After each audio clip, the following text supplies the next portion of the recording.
Assalamualaikum warahmatullahi wabarakatuh. Teman-teman, ini adalah video pengganti kuliah pertemuan keempat yang harusnya dijadwalkan hari Senin minggu ini, tapi ternyata libur.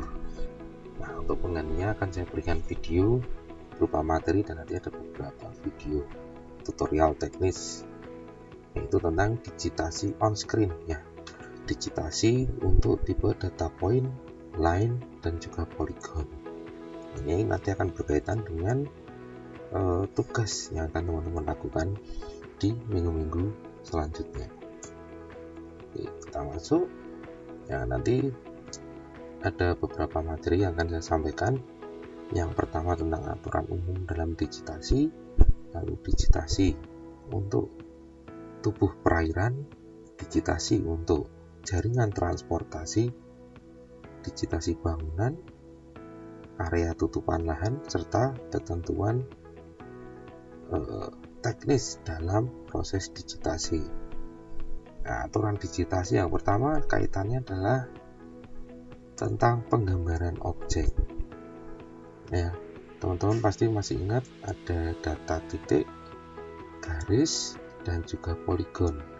Nah, ini tentang kapan teman-teman harus menggambar sebuah objek itu berupa titik, berupa garis, atau berupa poligon.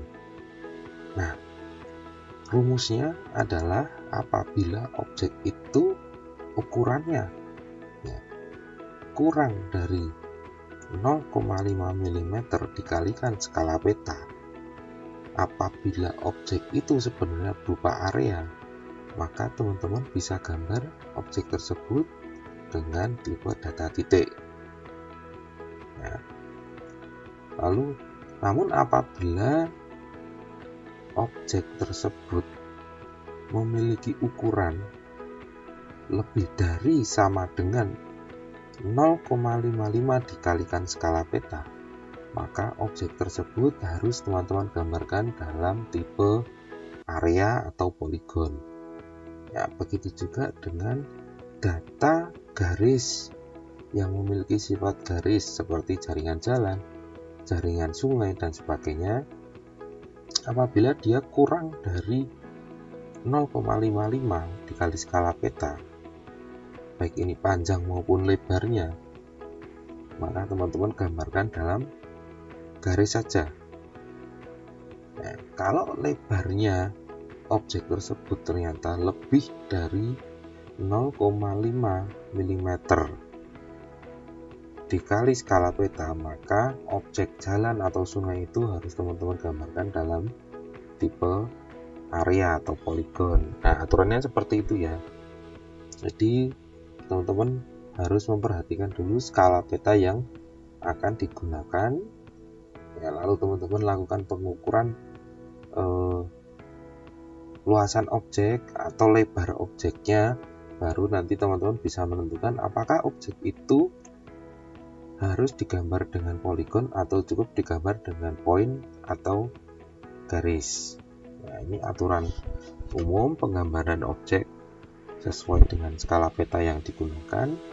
Lalu untuk objek-objek tertentu, yang pertama ada objek tubuh air. Nah, untuk tubuh air seperti sungai, maka proses digitasi dimulai dari anak sungai yang paling atas, yaitu dari hulu, sampai nanti teman-teman lakukan digitasi sampai ke hilir. Nah, dalam satu daerah aliran sungai ya, untuk satu batas aliran sungai, tiap segmen garis sungai itu harus terhubung satu dengan yang lain sehingga membentuk jaringan pola aliran sungai yang sampai bermuara ke satu titik. Nah, muaranya bisa berupa garis tepi pantai, bisa garis tepi danau, tepi air rawa, atau garis tepi perairan lainnya. Nah, untuk penggambaran garis tepi perairan itu tidak terpotong oleh garis kontur, dan garis pantai, garis tepi danau juga tidak boleh terpenggal oleh garis muara sungai. Ini aturan untuk digitasi tubuh air. Perlu teman-teman ingat. ya. Saya ulangi sekali lagi, digitasinya dari hulu ke hilir, lalu setiap segmen sungai itu harus terhubung membentuk suatu jaringan yang nanti akan bermuara ke satu titik, ya. Baik itu muara laut, garis pantai, tepi danau, tepi rawa, atau garis tepi perairan lainnya. Serta garis tepi perairan tidak boleh dipotong oleh garis kontur dan tidak boleh terpenggal oleh garis muara sungai. Nah, untuk contohnya bisa teman-teman lihat pada peta rupa bumi Indonesia, di mana setiap pola aliran sungai itu pasti akan setiap segmennya pasti akan saling terhubung, ya, terakumulasi pada satu titik.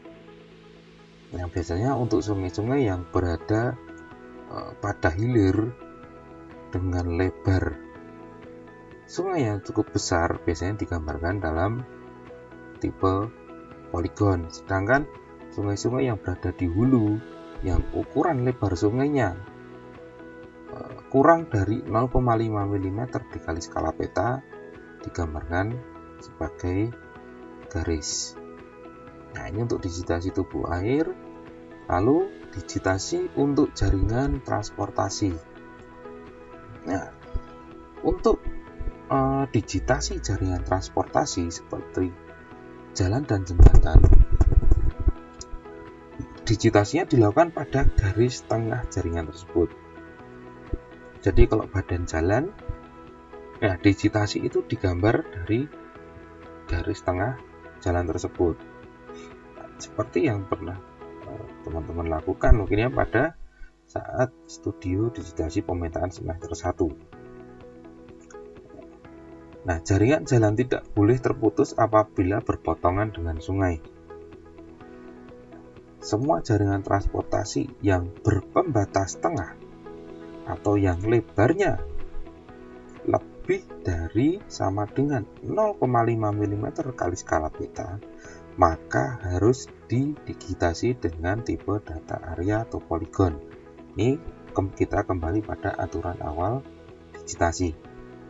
Nah, untuk objek jembatan bisa disimbolkan sebagai titik, garis maupun poligon tergantung dari geometri jalan dan sungai yang berpotongan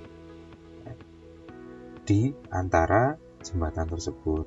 Nah, ini yang perlu teman-teman perhatikan. Kalau teman-teman mendigitasi jaringan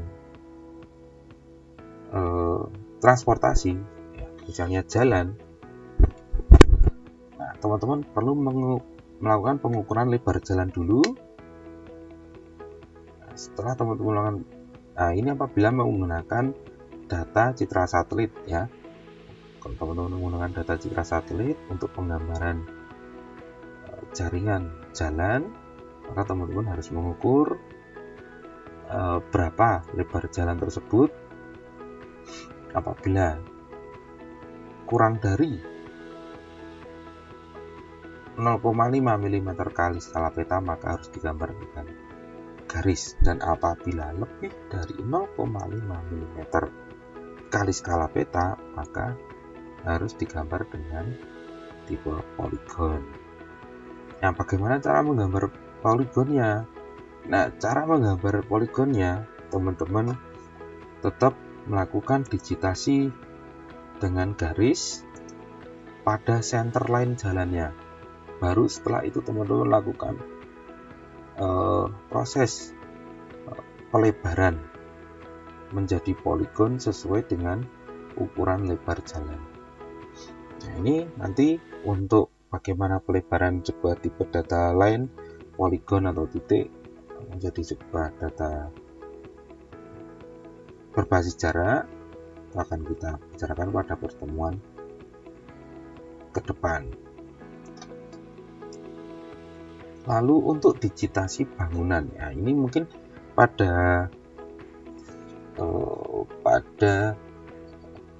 peta bahan yang diberikan di pertemuan kemarin sepertinya belum ada kenampakan bangunan yang bisa digitasi.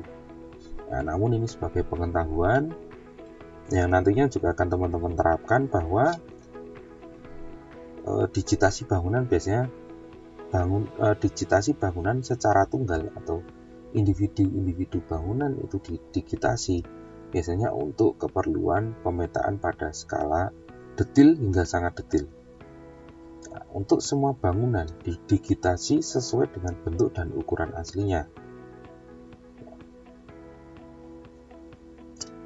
Namun untuk mengetahui bentuk dan ukuran aslinya melalui data foto udara atau citra satelit itu hampir tidak dimungkinkan. Maka kita melakukan pendekatan dengan mendigitasi pada bagian atap bangunannya yang kita asumsikan sebagai bentuk bangunan. Nah, untuk bangunan dengan jarak yang sangat rapat, maka bangunan-bangunan tersebut digitasinya dapat dipisahkan dengan sharing boundary ya, dengan tetap mempertahankan entitas dan identitas dari bangunan tersebut masing-masing. Nah, untuk beberapa bangunan khusus seperti landasan pacu dan dermaga, maka harus digambarkan sesuai dengan bentuk dan ukuran aslinya. Lalu untuk digitasi objek tutupan lahan, ya, informasi tutupan lahan disajikan dalam tipe data poligon atau area. Unsur peta dasar yang termasuk dalam kategori ini antara lain adalah unsur-unsur yang terdapat pada peta rupa bumi Indonesia yang sudah pernah teman-teman ketahui. Antara lain ada sawah, kebun tegalan, hutan, semak belukar, tanah kosong, padang rumput, dan hutan bakau. Nah, untuk digitasi peta tutupan lahan sebenarnya terbentuk dari kombinasi layer-layer informasi permukaan bumi seperti jalan, sungai, batas permukiman, dan batas tutupan vegetasi. Nah, ini teman-teman merefresh lagi ingatan tentang konsep layer data. Nah, ini adalah ketentuan teknis ketika teman-teman menggambar atau mendigitasi sebuah peta. Yang pertama, terutama digitasi on screen atau digitasi pada monitor komputer. Yang pertama adalah skala zoom. Nah, skala perbesaran yang digunakan untuk digitasi. Nah, untuk skala zoom yang digunakan pada layar monitor, perbesarannya adalah 5 kali 10, 5 sampai dengan 10 kali dari skala peta yang akan digambarkan.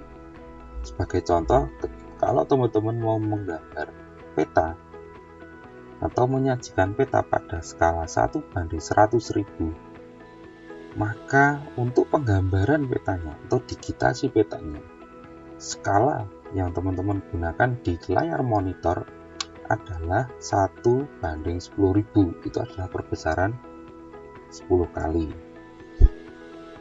Ya. Lalu kerapatan vertex. Nah, vertex itu apa? Vertex itu adalah titik-titik yang menghubungkan garis yang nantinya membentuk data line maupun poligon. Nah, untuk menghasilkan garis batas geometrik yang halus dari penggambaran atau digitasi objek, maka jarak antar vertex ini tidak boleh terlalu jauh. Ya, diusahakan serapat mungkin supaya gambarnya atau hasil digitasinya bisa sehalus mungkin. Kecuali yang teman-teman digitasi adalah objek-objek yang berbentuk lurus dan tegas. Nah, itu tidak perlu memperhatikan aturan kerapatan vertex. Lalu yang ketiga adalah aktivasi dari fitur snap atau fitur snapping. Nah, fitur snapping ini akan memastikan bahwa digitasi teman-teman itu baik digitasi titik, garis maupun area dapat menempel dengan tepat. Nah, Ada beberapa contoh snapping seperti edge snapping, vertex snapping, dan sebagainya. Nah, jadi teman-teman perhatikan materi ini untuk teman-teman gunakan dalam tugas digitasi peta. Nah, jadi teman-teman kemarin sudah melakukan proses georeferencing. Di sini saya asumsikan bahwa teman-teman sudah selesai semua mengerjakan tugas georeferencingnya untuk seluruh peta yang diberikan. Ya, jadi nanti untuk digitasinya teman-teman akan membuat satu peta acuan area digitasi, yaitu peta batas administrasi Provinsi DIY dalam tipe poligon. Yang nantinya akan batas poligon ini akan digunakan untuk delineasi informasi dari peta-peta yang lain. Ya. Lalu teman-teman juga akan melakukan digitasi untuk tipe data titik dan data garis pada beberapa objek yang dipersyaratkan. Dan teman-teman harus memasukkan informasi yang tertera pada tiap-tiap peta bahan digitasi pada atribut tabel shapefile, ya, shapefile yang teman-teman buat, yang teman-teman kerjakan. Nah, untuk waktu pengerjaan dari tugas ini adalah 2 minggu. Ya, jadi tugas ini akan teman-teman kumpulkan pada pertemuan ke-6. Nah, nanti akan dilanjutkan dengan tugas yang lain. Nah, untuk tutorialnya akan saya berikan pada video berikutnya. Terima kasih.